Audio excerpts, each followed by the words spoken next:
Hey guys, before we start today's video, unfortunately something happened where the audio was messed up at the beginning of the recording. I think it only takes place within the first minute or two. It disappears after that. I'm really sorry, I couldn't find a way to fix it, but enjoy. And yeah, unfortunately the audio issue sounds like I have a voice crack every 3 words. I know.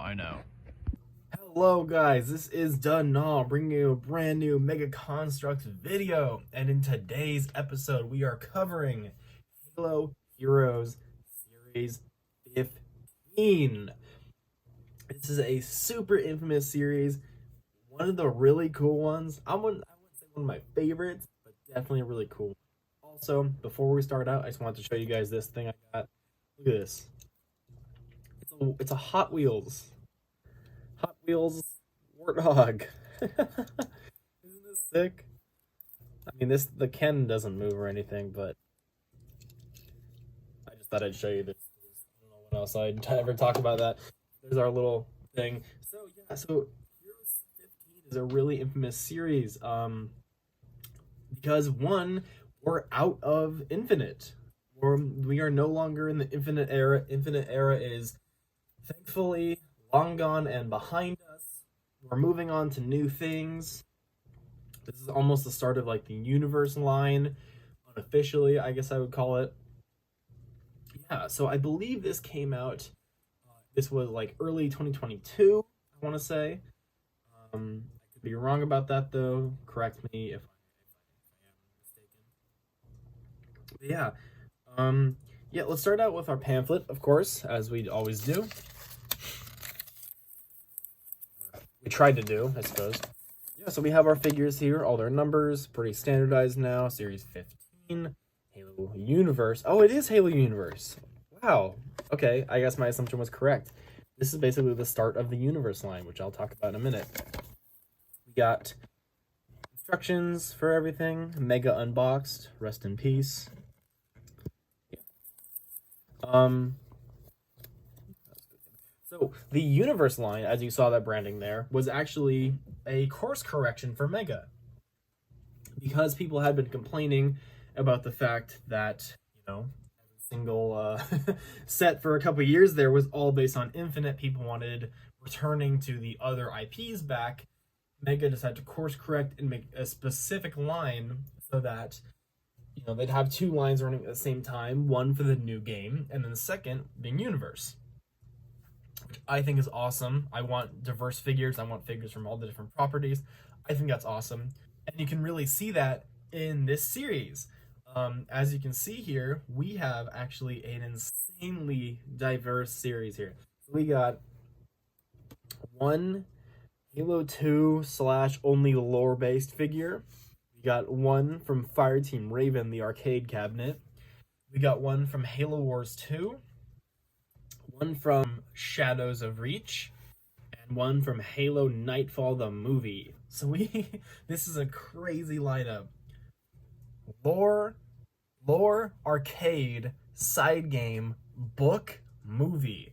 What the hell?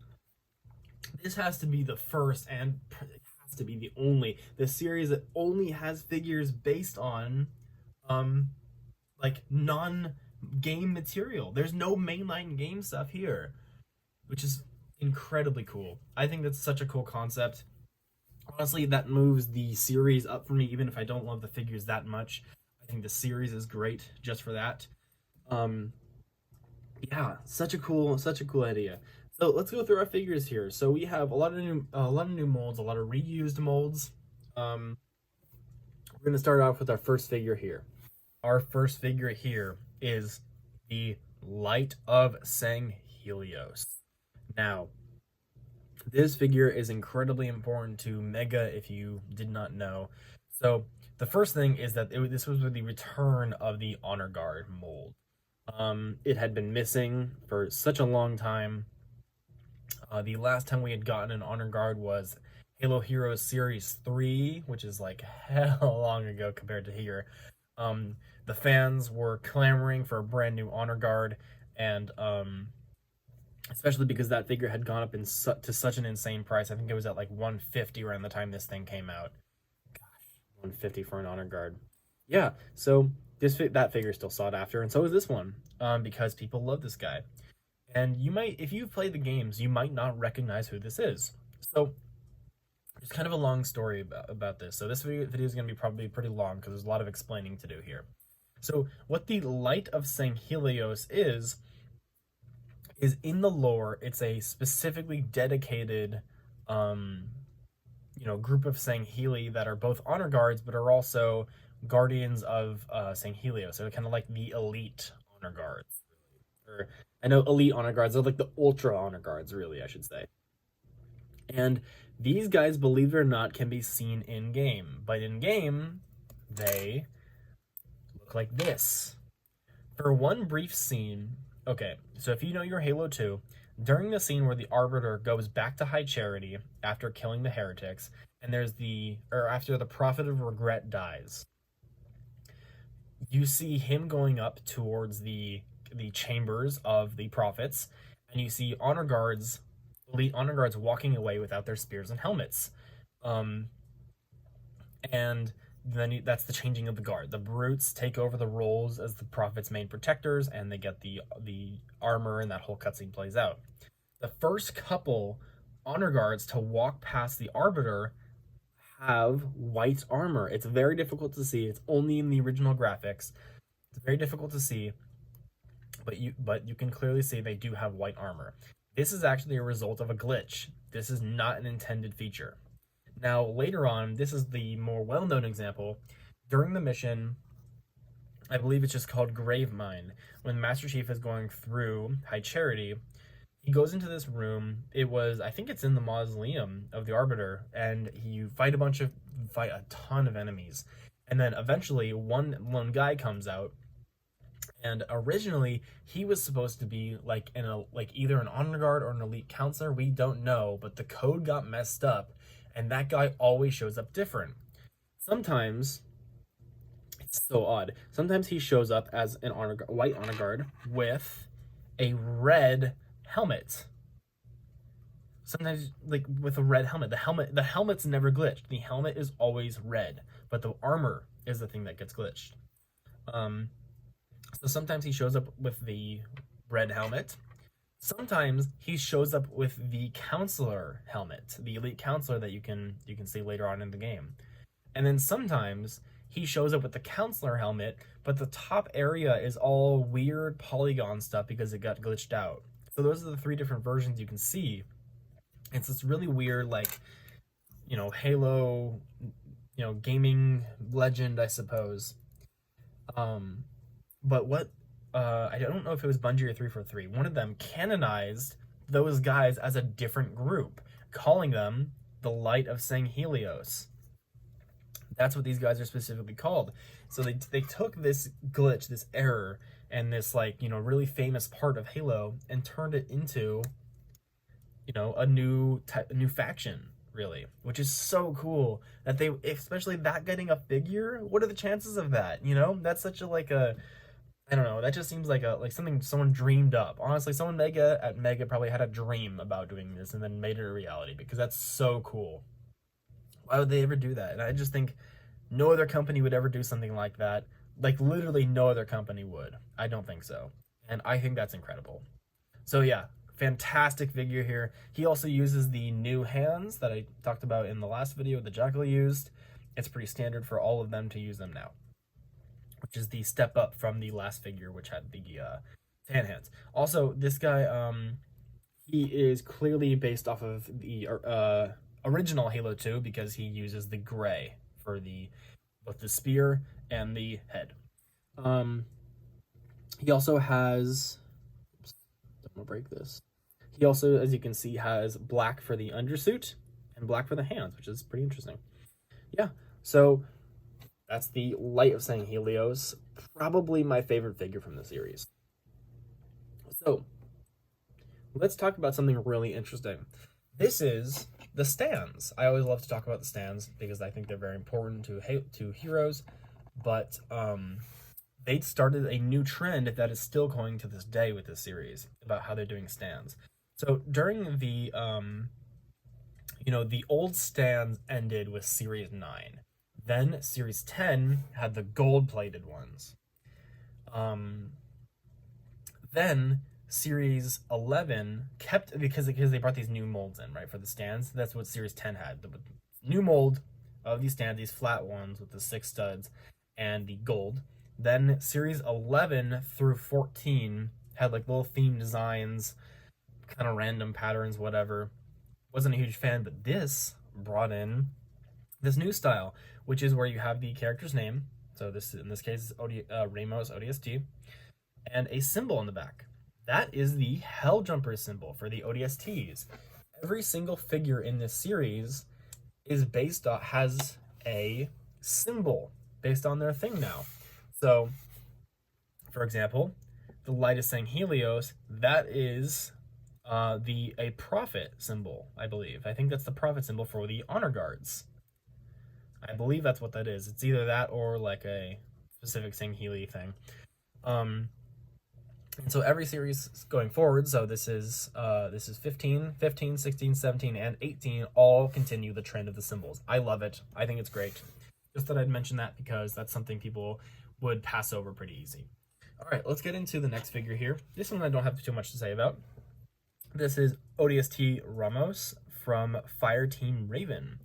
This is continuing the ODST trend after a decently long hiatus since Lang, because it went from Lang was in Series 11, and now this is Series 15, because they had to do the big infinite gap. So, what was his name? What's his name? The blue guy. Oh no. I'm sorry, guys. My Halo memory's been off. Life has been really busy. I'm starting to forget things. Graves. Graves is in Series 9. So Graves in Series 9, Lang in Series 11, and then Ramos in 15, which is a big gap. Yeah, but I think they're just wanting to wrap up the Fireteam Raven series, which is quite cool. And honestly, I think there's a big step up between those two figures in this one. Yeah, I think this is a fantastic figure. I just feel like the print is very clean on this one. Not a single spill anywhere. So I'll go over it. So we have green on here. Look at that. It's just so like clean, and it's like, I love the matte. I prefer the matte towards the glossy. We have some silver for the the thighs and the shoulder pads with the green printing on there. Arms molded in green, legs molded in gray. We have the chest plate. It says, you can just barely see it on the top of the chest plate. It says Ramos right there. We got a UNSC symbol.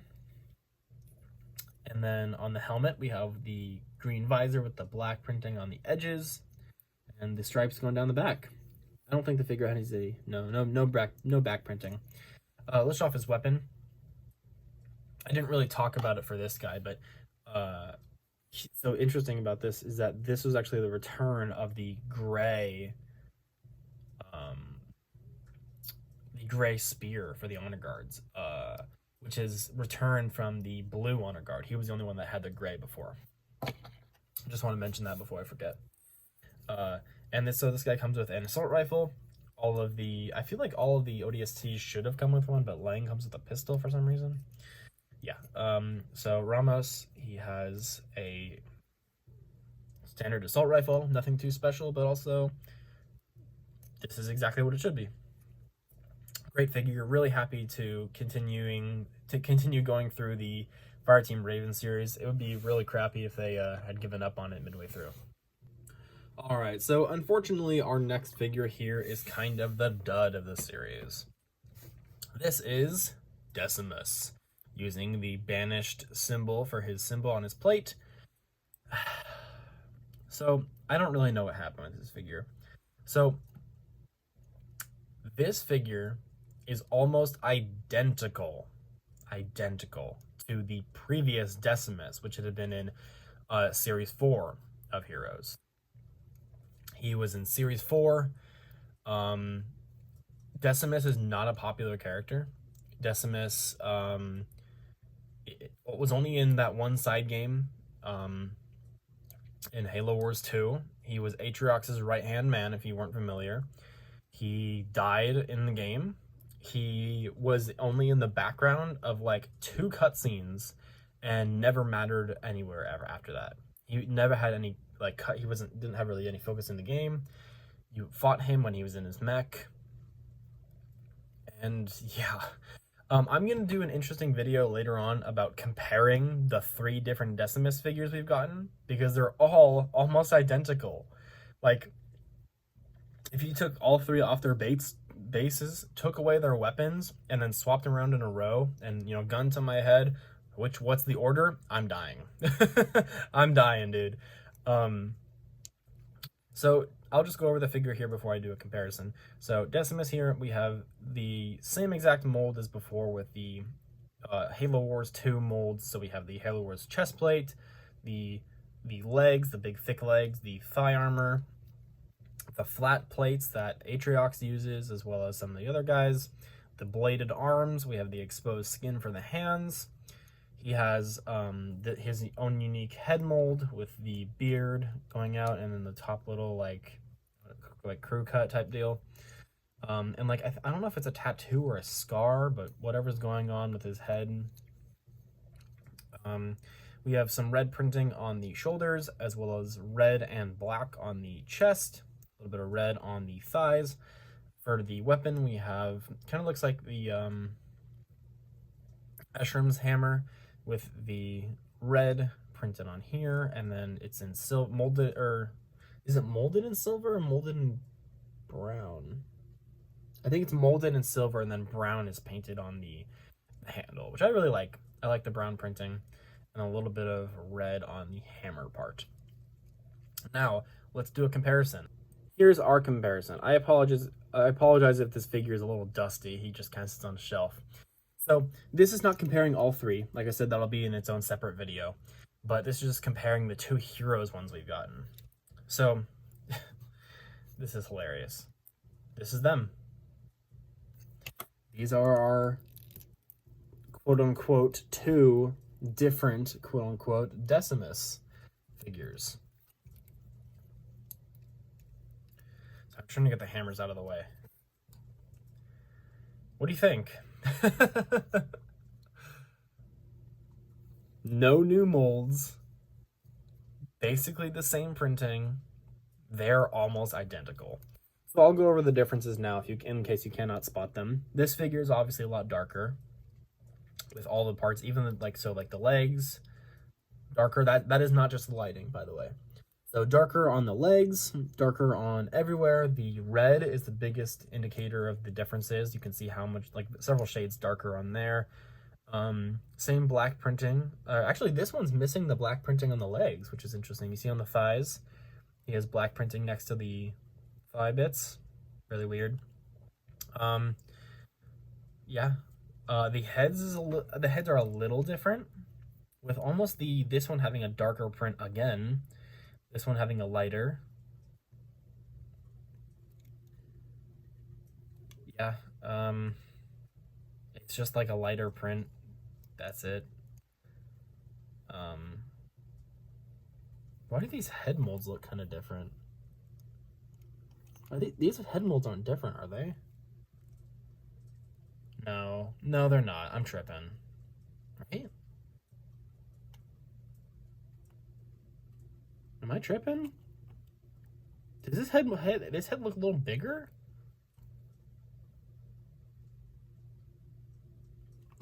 Am I crazy? I feel like this head looks a little bigger. Let me know in the comments if that's the case, but I may be tripping because of the color. I may be tripping. It could just be a plastic molding thing. I don't know. Oh my gosh, now I'm wasted all this time in this video. I'm sorry about that. Anyway, that's the comparison between the 2 Decimus. Almost an entirely just reused figure. Their hammers are like basically the same too. So I'm gonna move this guy out of here. So yeah, he's the really weird one in this series, because I think the reason they did this was they just had a ton of leftover Decimus molds from either the Frost Raven or from Hero Series 4, and they just wanted to use them or something. I really don't understand why they did this, because one, Decimus is not a popular character, you know. If they wanted to redo a figure in a series, just throw someone in who'd already been in before, why don't you choose a character that's really sought after or hard to get, like the Prophet of Truth or something like that? Why Decimus? People don't really care about this character. I don't think most people know who this character even is. Really odd, really odd choice. I originally thought before I got my hands on both of them that they were literally just a copy and pasted figure, like they just threw in their old stock. But no, all three are technically different. Just, I don't know. I don't really understand this. I would love to get an explanation from Mega one day about what's going on with this Decimus. Yeah, so besides me tripping out about the head molds, it seems there's no differences between them. So, really weird. But let's move on to Linda. So, Spartan Linda, we have the blue team logo there with the little Spartan 2. So yeah, this is our at this time, I think this is the would it be second or third Linda figure we're getting. I think this came out around the same time as the anniversary character pack, which included a Halo 5 Linda, but this is our first time getting a non-Halo 5 Linda. This is the Linda based off of the Shadows of Reach cover art, which is a really cool book. I'll put it up screen right now. Really cool cover art that they had for that. I think it's quite cool armor set, though it's a little odd looking, which we'll talk about later. So yeah, this is the one based on that armor. She uses the same exact identical body to Kelly, the one that came in the Razorback set. I think the shoulders are different though. Yeah, the shoulders are definitely different. But I think that's the only thing that's different. I think it's the same chest plate and stuff. The helmet's different, of course. So yeah, I'll go over the weapon in a minute. Let's talk about. Oh, jeez, I want to let go. Let's talk about the helmet. So, people have compared this to all sort of things. People say it looks like an owl. Some people say it looks like a koala with the side bits kind of looking like animal ears.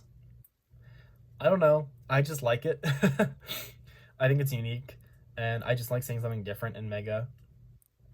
I wish this helmet was an infinite. That'd be really cool. But yeah, cool look for Linda. I kind of wish that she had like black on the, on the like the pupils, I guess, of the visor. But that's okay that she doesn't. I wish she did though. Maybe the next one. Yeah, pretty minimal printing on her. Really only has orange on the head, which I'm realizing it's kind of weird. No orange anywhere else on the body. Just these like black spots being filled in on the torso. Yeah. Really only cool for the fact that we're getting a Linda, because we never get Linda, and this new helmet. And then we have, of course, the infamous Norfang. This is Linda's signature weapon, very famous. So it's molded in a like tan with some yellow printing, some white and silver for the kickstand. Very cool. Not much to say about this figure. Pretty plain, but I do like it. Yeah, great figure. Look at that. So she can finally complete your, I guess Halo Infinite team, or your Follow Shadows of Reach team, because you have Fred from the Chopper, Kelly from the Razorback, any of the Chiefs, and Linda from this series. Very cool. Now we have, I know this might surprise you to say after all we've talked about. Also, real quick though, before I forget, this may be one of the only times that we've had a character specifically based off a book. I'm trying to think of any other examples. Like, this may be the first time someone is specifically based off of a book look, which gives me hope that one day we'll get book characters like, my goat, Melissa McKay. I would love to get her in Mega form. Or the Prophet of Stewardship would be cool too. Anyway, I'll move on. Just know that's a very important fact. All right, so what I was saying before about how it might be surprising that this is the most interesting character in the series. So this is Agent Locke with the ONI symbol, Office of Naval Intelligence, it says there. That sounds pretty dumb, mispronouncing the word intelligence.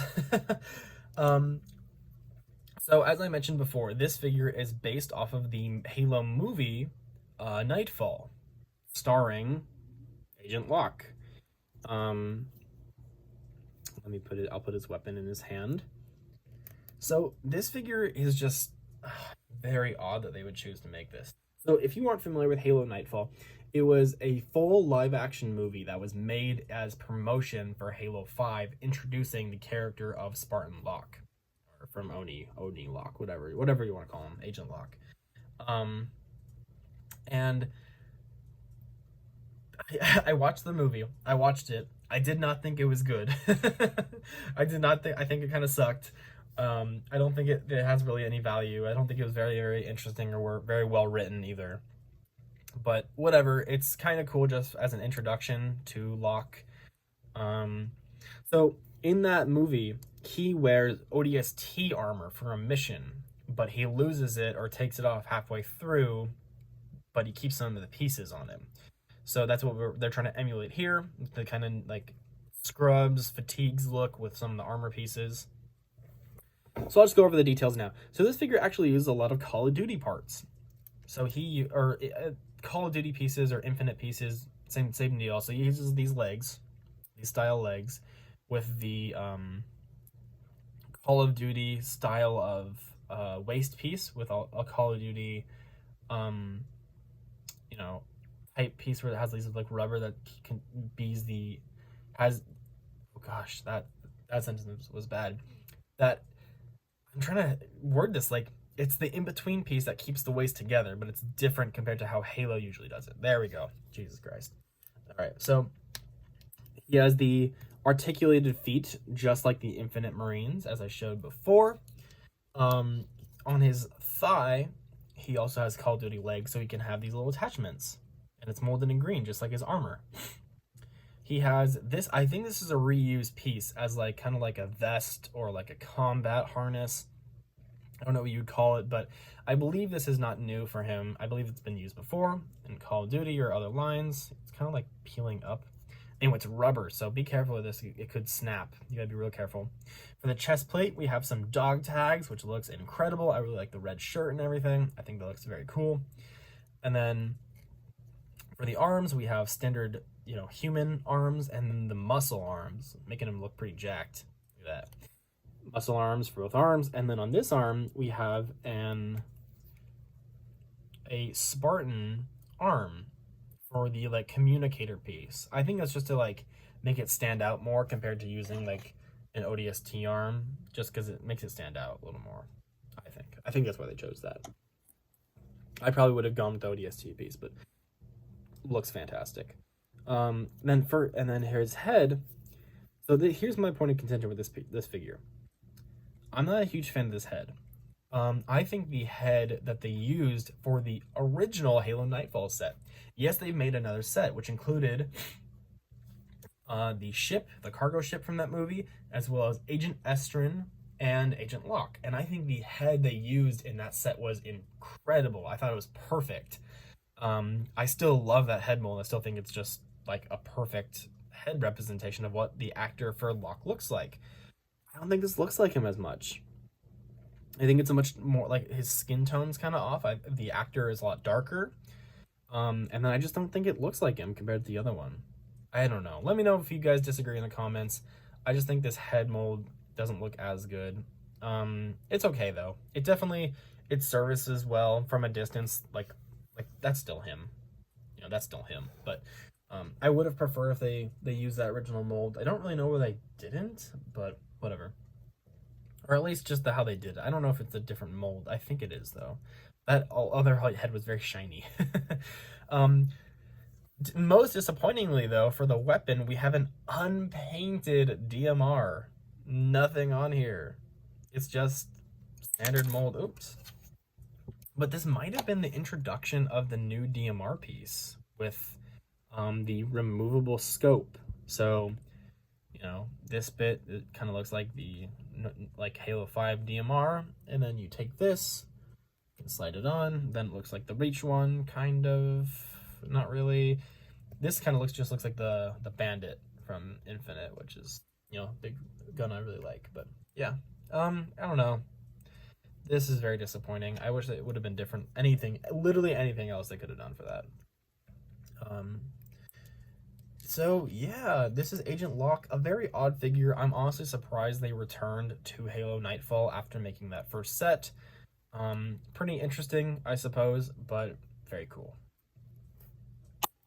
All right, I'll get to just do my closing thoughts here. So I think the series is really great, honestly. I think the series idea is a little more interesting than the series, like the figures itself. I think the figures themselves are kind of like, so we have like great, great, okay, good, and good, which comes out to a pretty good score. But I just don't think they're anything like fantastic or amazing here. Um, I think the Linda could use a little more detail on her. I think the Decimus was just kind of a really weird choice and not the best one. I think the Locke's skin tone and head could be improved. And then Ramos and the Lights of St. Helios are kind of perfect. They kind of knock those out of the park. Yeah, so I would definitely pick up this series if you were able. I would probably put this series in like maybe a high B or a low A ranking wise. Um, yeah, so let me know if I kind of missed some of my takes in this episode. I probably these are some pretty controversial opinions, maybe perhaps in the Mega community about some of these things. Yeah, we're gonna continue with the videos. We got a lot of stuff coming. Continuing the Heroes ride. We only have, guys, we only got 3 more series and then it's done. So look out for those coming soon. Like, subscribe, leave a comment. Thanks for watching. See you later.